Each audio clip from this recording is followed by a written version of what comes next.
मेरा नाम गीता है।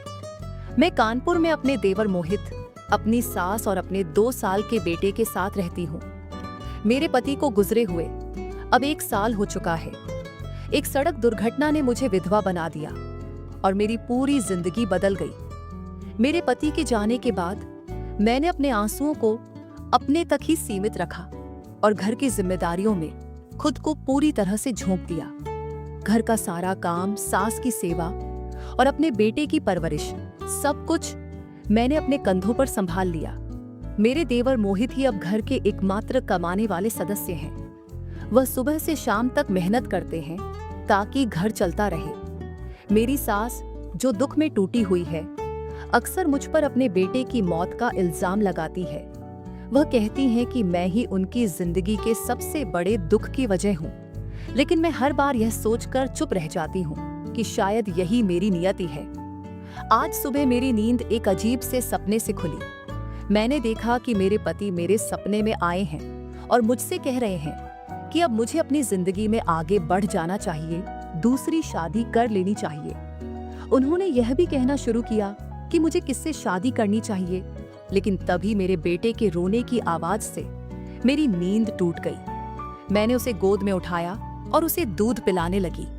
वह धीरे धीरे शांत हो गया, लेकिन मेरा मन बेचैन हो गया था।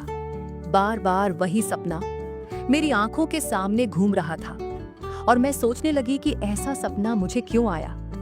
अभी मैं इसी सोच में थी कि मेरी सास की आवाज आई, ओ मनहूस, उठेगी भी या नहीं? घर का काम कौन करेगा?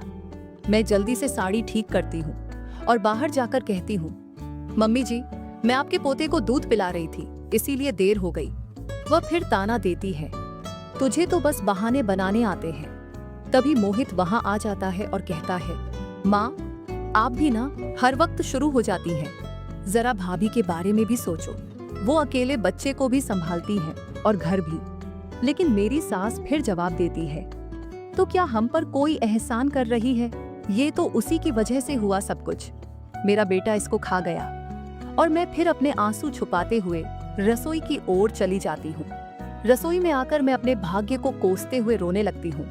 तभी मेरे कंधे पर किसी का हाथ महसूस होता है। मुड़कर देखती हूँ तो मोहित खड़ा है। वह कहता है, भाभी, आप चिंता मत कीजिए, मैं हूं ना आपके साथ। मैं अपने आंसुओं को रोक नहीं पाती और उसके गले लगकर रोने लगती हूँ। मोहित, मेरी क्या गलती थी इसमें? मैं पूछती हूँ। वह कहता है, भाभी, आपकी कोई गलती नहीं है। अब आप आराम कीजिए, माँ को मैं समझा दूंगा। उसके बाद मैं चाय बनाने लगती हूँ और सभी को चाय देती हूँ। मैं खुद चाय पी रही होती हूँ कि तभी मेरे बेटे के रोने की आवाज आती है। मोहित कहता है, भाभी आप रुकिए, मैं उसे लेकर आता हूँ। और वह उसे गोद में लेकर खेलने लगता है। जब मैं यह दृश्य देखती हूँ तो मुझे ऐसा लगता है जैसे मेरे पति जीवित होते तो वह भी शायद अपने बेटे के साथ ऐसे ही खेलते। तभी मेरा बेटा अचानक मोहित को पापा कह देता है। ये सुनते ही मैं चौंक जाती हूँ और शर्मिंदगी में वहां से अपने कमरे की ओर चली जाती हूँ। कुछ देर बाद मोहित मेरे कमरे में आता है और कहता है, भाभी, वह बच्चा है, उसे क्या पता कि मैं उसका क्या हूँ। आप परेशान मत होइए। मैं उसकी समझदारी पर मुस्कुराते हुए कहती हूँ, तुम तो बहुत समझदार हो गए हो, अब तुम्हारी शादी कर देनी चाहिए। वह जवाब देता है, अभी नहीं भाभी, अभी तो मुझे आपका और अपने भतीजे का ध्यान रखना है। मैं फिर भी मजाक में कहती हूँ, मैं तो तुम्हारी शादी करवा कर ही रहूंगी। वह मुस्कुराकर कहता है, फिलहाल इस बात को छोड़ दीजिए, और चला जाता है। घर के काम करते करते दोपहर हो जाती है। मैं सोचती हूँ कि थोड़ा आराम कर लूं। बेटे को दूध पिलाते हुए मेरी आंख लग जाती है और फिर वही सपना दोबारा आता है। इस बार मेरे पति कहते हैं, तुम्हें मेरे भाई से शादी करनी चाहिए। मैं कहती हूँ, नहीं, वह तो मेरा देवर है। लेकिन वह कहते हैं, गीता, मेरी बात मानो, उससे शादी कर लो, सब ठीक हो जाएगा। तभी फिर किसी की आवाज से मेरी नींद टूट जाती है। आंख खोलती हूँ तो मेरी सास खड़ी है। वह कहती है, तुझे जरा सी भी शर्म नहीं है? बच्चे को दूध पिला रही है और खुद को ढंका भी नहीं। अगर मेरा बेटा तुझे ऐसे देख ले तो क्या इज्जत रहेगी? मैं जल्दी से खुद को ठीक करती हूँ और कहती हूँ, मम्मी जी, मुझे आपसे एक बात करनी है। वह कहती है, क्या बात है? मैं उन्हें सपना बताती हूँ। वह नाराज होकर कहती हैं, नहीं, मैं ऐसा नहीं होने दूंगी। तू मेरे एक बेटे को तो खा गई, लेकिन दूसरे के साथ ऐसा नहीं होने दूंगी। इतना कहकर वह चली जाती है और मैं सोच में पड़ जाती हूँ कि क्या मुझे यह बात मोहित से करनी चाहिए। शाम हो चुकी थी और मोहित घर लौट आया था। मैंने उसे पानी दिया और कहा, जरा मेरे कमरे में आना, मुझे तुमसे कुछ बात करनी है। वह कहता है, भाभी क्या हुआ? आप कुछ परेशान लग रही हैं। मैं कहती हूँ, अभी जो बात बताने वाली हूँ उसे सुनकर शायद तुम मुझसे नाराज हो जाओ, लेकिन पहले सुन लो। फिर मैं उसे सपने की पूरी बात बताती हूँ। मोहित कुछ देर तक चुप रहता है और बिना कुछ कहे कमरे से बाहर चला जाता है। अब मैं सोचती हूँ कि क्या होगा। क्या वह अपने भाई की बात मानेगा या मुझे इस घर से निकाल देगा? इसी सोच में मेरी आंख लग जाती है। अगली सुबह मेरी नींद तब खुलती है जब घर में सजावट की आवाजें आती हैं। मैं बाहर जाकर देखती हूँ कि घर के बीच में मंडप सजाया जा रहा है।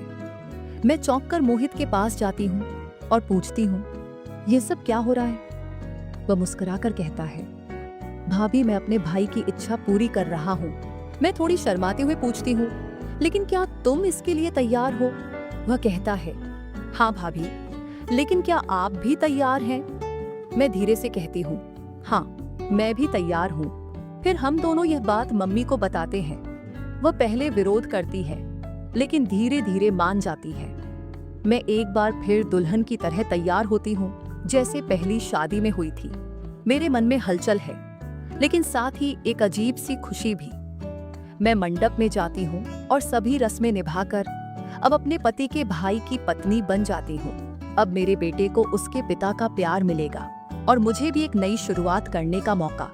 शाम को मम्मी जी मेरे पास आती हैं और दूध का गिलास देकर कहती हैं, आज मेरे पोते को मैं अपने कमरे में सुला लूंगी। इतना कहकर वह उसे लेकर चली जाती है। मैं दूध का गिलास लेकर कमरे में जाती हूँ और बिस्तर पर बैठ जाती हूँ, अपने नए पति का इंतजार करते हुए।